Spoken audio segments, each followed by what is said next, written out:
ప్రతి నిరుపేదలకు ఇల్లు లేనటువంటి ఇంటి స్థలాలు లేనటువంటి నిరుపేదలందరూ కూడా గ్రామీణ ప్రాంతంలో 3 సెంట్లు ఇస్తాం, పట్టణ ప్రాంతంలో 2 సెంట్లు ఇస్తామని చెప్పి ఇల్లు నిర్మించుకున్న వాళ్ళకు కూడా 5 లక్షలు ఇచ్చే బాధ్యత మాదని చెప్పినటువంటి కూటమి నేతలు పురంధేశ్వర్ గారు కానీ, పవన్ కళ్యాణ్ గారు కానీ, అదేవిధంగా చంద్రబాబు నాయుడు గారు కానీ మీరు హామీలు ఇచ్చి వాగ్దానం ఇచ్చి వాళ్ళ అధికారంలోకి రావడం జరిగింది.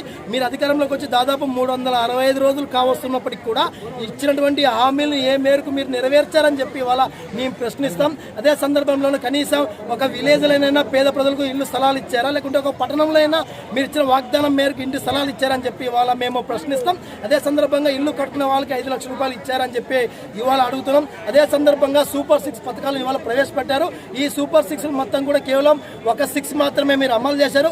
మిగతా 5 6లని మీరు 6లుగా గాల్లో కొట్టడం జరిగింది. కాబట్టి ఆ సూపర్ 6 కూడా అమలు చేయాలని చెప్పి డిమాండ్ చేస్తున్నాం. ప్రధానంగా ఎమ్మెల్యే నియోజకవర్గానికి సంబంధించి ఎక్కడ ఉన్నటువంటి నందవరం మండల తహసీల్దార్ గారు మీరు పేద ప్రజలు ఎవరైతే అర్హులు ఉన్నారో మీరు అర్జీలు పెట్టుకోండి, మీకు స్థలాలు చూపిస్తామని చెప్పి పేపర్ ప్రకటన ఇప్పడం జరిగింది.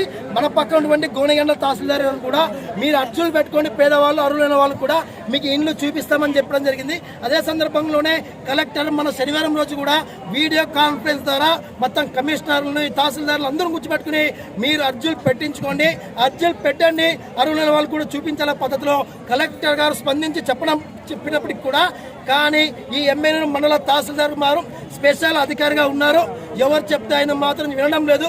ఆయన చెప్పిందే వేదవాక్యమైన తట్లు ఇప్పటి వరకు కూడా కనీసం అర్జీలు పెట్టుకోవడం చెప్పినటువంటి పాపాన కూడా ఈ తహసీల్దార్కి లేదని చెప్పి సందర్భంగా మేము భావిస్తున్నాం.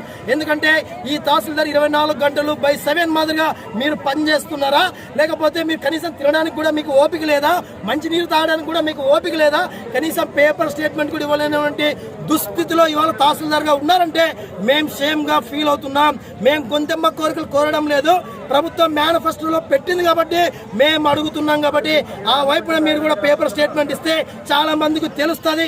మీరు మెజిస్ట్రేట్ వారు, మీరు తహసీల్దార్ వారు కాబట్టి మీరు చెప్పేదే బ్రహ్మ వాక్యంగా అవుతుంది. కాబట్టి వెంటనే మీరు స్పందించి పేపర్ స్టేట్మెంట్ ఇవ్వాలి, దరఖాస్తు చేసుకోండి అని చెప్పి సందర్భంగా మేము తహసీల్దార్ గారిని విజ్ఞప్తి చేస్తున్నాం. లేని పక్షంలో కమ్యూనిస్టు పార్టీ ఆధ్వర్యంలో ఇవాళ ఎంతమంది వచ్చారో అందుకు 300 మంది సమీకరణ పేద ప్రజలందరూ కూడా సమీకరించి పెద్ద ఎత్తున తహసీల్దార్ కార్యాలయాన్ని ముట్టడిస్తామని సందర్భంగా ఎంఆర్ఓ గారికి సూచిస్తున్నాం. నా పేరు రంగన్న, సి పేపర్ కార్యదర్శి.